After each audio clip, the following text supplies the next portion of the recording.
Assalamualaikum warahmatullahi wabarakatuh. Selamat pagi, semangat pagi, selamat berjumpa kembali dengan video pembelajaran bersama Bu Feti. Tentunya masih pada mata pelajaran matematika. Kesempatan kali ini kita akan membahas tentang ukuran penyebaran data. Ya, dalam ukuran penyebaran data nanti yang kita bahas yang pertama ada jangkauan ya atau ring. Terus yang kedua ada simpangan rata-rata atau deviasi standar. Simpangan rata-rata atau deviasi rata-rata. Terus yang ketiga ada simpangan baku atau deviasi simpangan baku atau deviasi standar ya. Terus yang keempat ada angka baku, yang kelima koefisien varian. Jadi ada 5 yang akan kita bahas di sini. Kita akan bahas yang pertama dulu, yaitu jangkauan atau ring. Untuk menentukan jangkauan atau ring itu ukuran penyebaran data yang paling sederhana ya. Jadi jika ada sekumpulan data yang sudah terurut dari yang terkecil sampai yang terbesar, maka ring ini ya atau jangkauan itu dihitung dari selisih data yang terbesar dikurangi data yang terkecil. Nanti tinggal kalian lihat saja datanya, tinggal dihitung nanti ya. Nah, seperti contohnya ini untuk data tunggal ya, untuk data tunggal. Untuk menentukan ringnya ini tinggal kita lihat aja data terbesarnya mana. Terbesarnya ini kan 60, terkecilnya 20 ya. Maka ringnya atau jangkauan adalah tinggal dikurangi 60 kurangi 20 yaitu 40. Ini untuk data tunggal. Untuk data kelompok bagaimana? Untuk data kelompok, ring itu dihitung dari tepi atas kelas terakhir dikurangi tepi bawah. Oh, ini salah ya. Ini tepi bawah kelas. Ini yang benar tepi bawah kelas pertama ini ya. Pertama. Contohnya bagaimana? Kita akan lihat contoh untuk menentukan ring pada kelas pada data kelompok ya. Misalnya kita pakai data ini ya, ini misalnya ya, kita gunakan data ini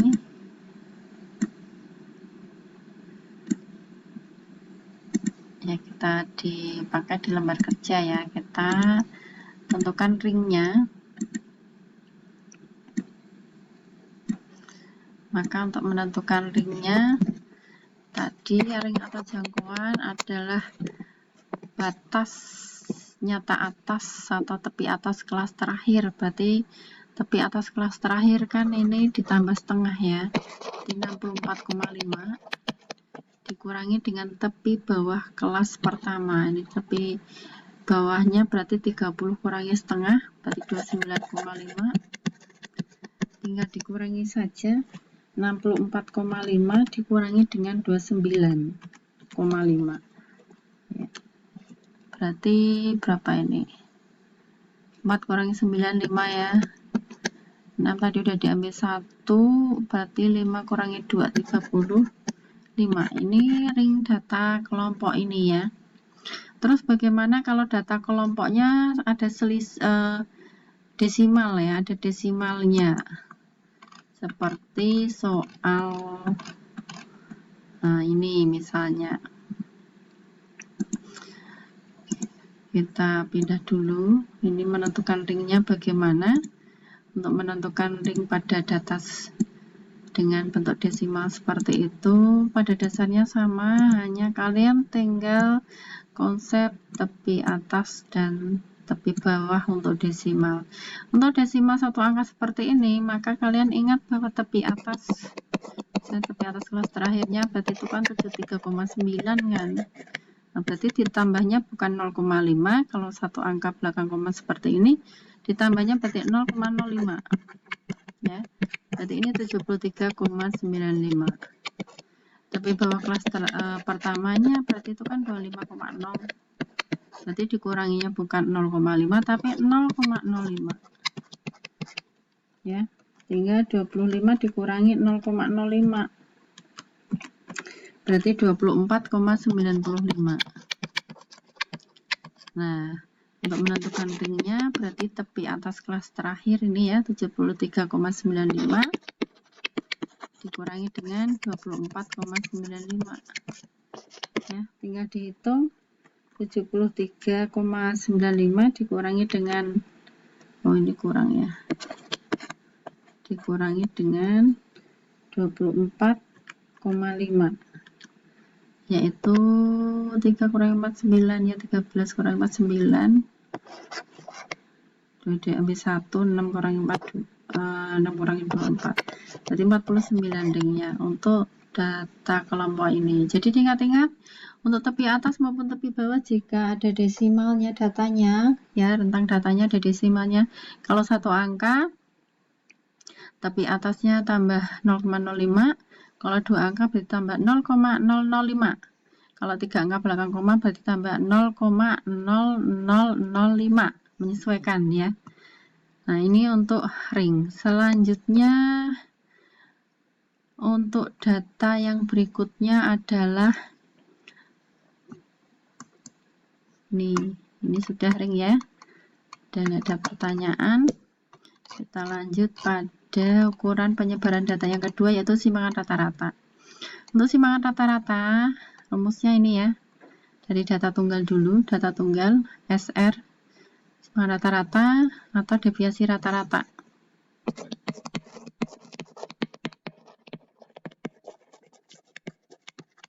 Atau DR. Sama saja ya, simpangan atau deviasi itu sama. Untuk menentukan perhitungannya SR atau DR itu rumusnya sigma X min X bar dibagi dengan N. Nah, ini ya, nulisnya seperti ini boleh, seperti ini juga boleh. Sigma harga mutlak X min X bar dibagi dengan N. Nih, contohnya data 6, 4, 8, 10, 11, 10, 7. Ini akan kita tentukan SR-nya. Nah, langkah yang pertama adalah kalian menentukan rata-rata hitung. Rata-rata hitung ini berarti tinggal ditambah dibagi dengan banyaknya data ya. Ketemu 8. Terus kalian menentukan X min X bar. Berarti 6 kurangi 8. 6 kurangi 8 kan min 2, tapi dinilai mutlak jadi 2. Gitu ya. Nah, terus setelah 6 kurangi 8, ya data kedua. 4 kurangi 8 kan min 4 dinilai mutlak kan jadi 4. 8 kurangi 8 0, 10 kurangi 8 2, 11 kurangi 8 3, 10 kurangi 8 2, 7 kurangi 8 1. Ini kalau sudah tinggal ditulis saja, ini sudah dinilai mutlak dibagi dengan banyaknya data ini ya, kalikan 1/7 atau langsung bagi 7. Langsung bagi 7 ketemunya berapa? 6 8 11, 13, 14 bagi 7, 2. Berarti simpanan rata-ratanya ini 2, gitu ya. Ini untuk data tunggal. Untuk data kelompok bagaimana? Untuk data kelompok sama, ya, atau data berbobot. Sama caranya, rumusnya juga sama. Kalau saya tulis secara sederhana, rumusnya itu adalah DR sama dengan sigma F kali X min X bar per sigma F. Gitu ya. Nih, untuk menentukan X min X barnya, berarti langkah pertama tentukan X barnya dulu ya. X barnya itu kan sigma F X per sigma F. Jadi X barnya itu sigma F X per sigma F. Nah, tinggal tentukan aja F kali X ini, F kali X, F kali X, F kali X masing-masing. Kalau sudah ketemu jumlahnya 106, ya tinggal dimasukkan 106 bagi dengan 20. Nah, 106 bagi 20 itu berapa? 106 ya, bagi 20 itu 5,3 ya. Nah, kalau udah ketemu X barnya 5,3, kalian menentukan ini X kurangi X bar, tambah kolom lagi X kurangi X bar. 5,3 dikurangi X-nya ini ya, 4 kurangi 5,3 kan min 1,3, dinilai mutlak jadi 1,3. Terus 5 dikurangi 5,3 min 0,3 dimutlak jadi 0,3. 6 kurangi 5,3 0,7. 7 kurangi 5,3 1,7. Kalau udah ketemu nilai mutlak x min x bar, berarti ini tinggal dikalikan F. Tabel selanjutnya tinggal kalikan F. Berarti ini kalikan F ya, kalikan 4. Yang kelas kedua kalikan 8, kelas ketiga kalikan 6, kelas keempat kalikan 2. Sudah ketemu, terus dijumlah. Jumlahnya 15,2. Berarti ini tinggal dimasukkan aja sigma F kali nilai mutlak x min x bar itu adalah 15,2, tinggal masukkan. Dibagi dengan jumlah F-nya 20. Ya. Ini sama sih, 15,2 bagi 20 yaitu 0,76. Ini untuk simpanan rata-rata data berbobot. Bagaimana dengan data kelompok? Data kelompok sama saja caranya ya. Untuk data kelompok,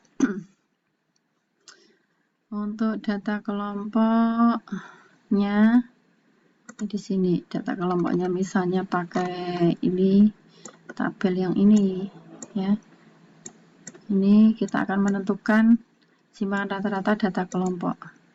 Ini kita copy, kita ambil,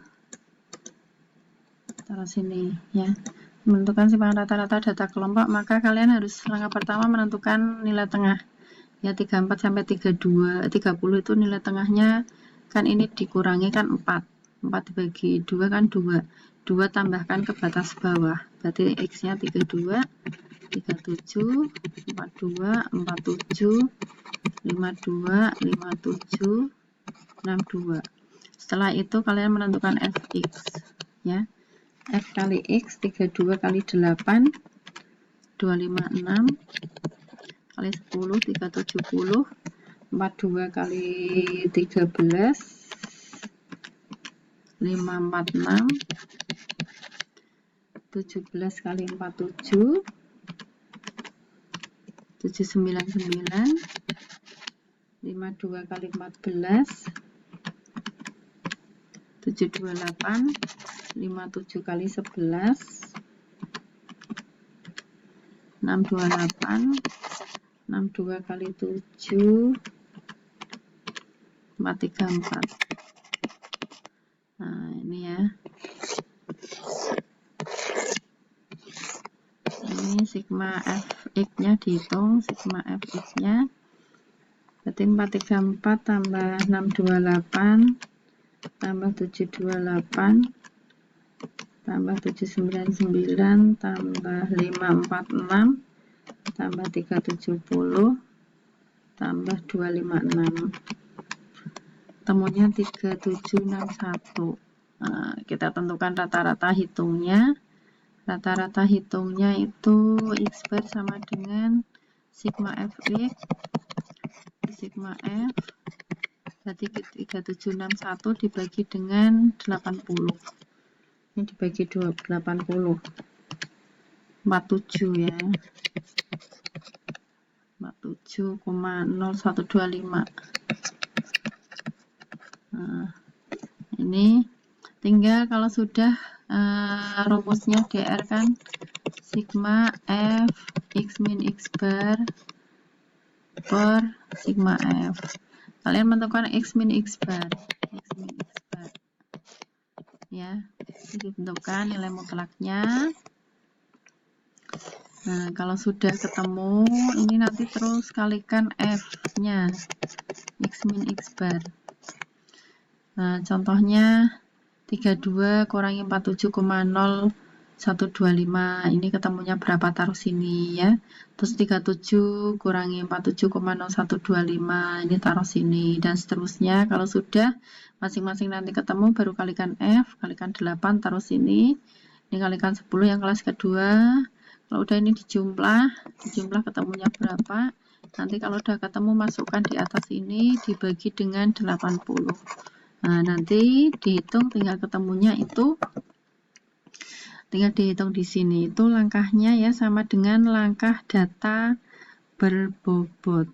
Nah, demikian yang bisa Ibu sampaikan. Silahkan ini dilengkapi untuk tabelnya, menentukan data kelompok untuk simpangan rata-rata. Selamat belajar. Wassalamualaikum warahmatullahi wabarakatuh.